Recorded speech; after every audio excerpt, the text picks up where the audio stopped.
So now we need to check for a state change or a ready state change from our XML HTTP object. So we say XML HTTP dot on ready state change, and then we equal this to a function. So so basically based on this event, we create a new function, and then inside here we can start checking our ready state and our status of our request. So we say if, and we say XML HTTP dot ready state, and remember our capital S here, so case sensitive, is equal to 4, and our XML HTTP dot status is status is equal to 200. This just means if the page is not blank, or the request isn't blank, I mean, then we complete the rest of this block. So if these are both true, then we create what's in here.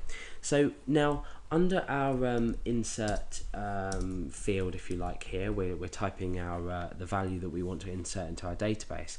We're going to create a div, and what this div is going to do is it's going to feed back the information from our update.inc.php file when we create it. And the reason for this is when we've inserted the data, we're going to tell the user that the data has been inserted. But because we're doing this without refreshing the page, we want to give a confirmation message inside a div. So I'm going to call this div. I've created the structure for the div here. We don't need to put anything in here at the moment, well, at all. I'm going to call the div message. So this is just going to feed back information from our request, our Ajax request, and the output in update.inc.php is going to be put into this div. So hopefully that makes sense. Otherwise, continue to follow along and see what you think.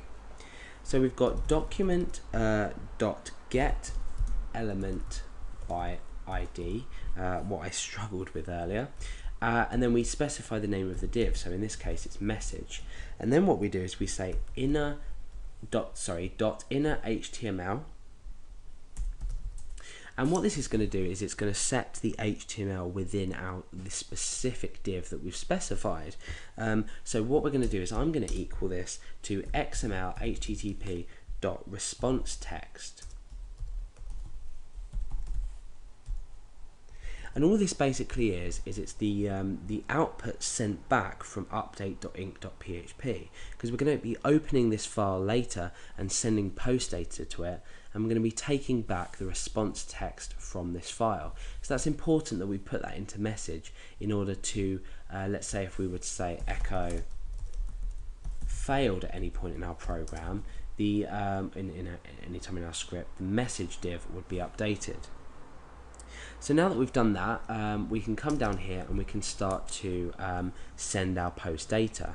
Now if you watch the other tutorials, you'll see that we've used XML HTTP.open, and then we've supplied 3 parameters. Don't forget the semicolon at the end. We've supplied the first parameter was get, the next was the file, so this was update.inc.php, and then it was true because we're sending the data asynchronously, so we need to set this to true.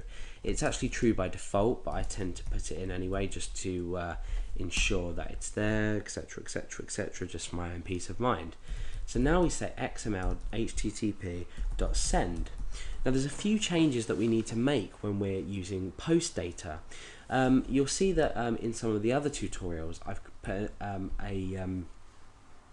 question mark here to specify that we're going to be sending get data, and I've sent some specific data. So I've said, for example, text equals hello. Okay, so what I've done there is I've sent get data because it's as part of the URL. So let's go ahead and test this so we can see that everything's working with regards to the Ajax. So at the moment, what this Ajax will do is it will open this update.inc.php file, and it will pass through a variable called text, which is a get variable with the value hello. So what we can do inside here is just echo out $_get text, and what that should do is it should re-echo what we've entered into the text box, because remember what we enter into the text box is being picked up. Sorry, let's go back here. What we enter into the text box will be picked up eventually by this. So this will equal hello just for now, and it will put that into our message div down here, as I explained earlier. So let's go ahead and check that this works. Let's click submit, and you can see that the value hello has been returned. Now obviously the problem with this at the moment is we've completely avoided the point of the tutorial. We need to post data using post. So the first thing I'm going to do is change this to post, and I'm going to get rid of these variables on the end here, because we don't post data through the URL.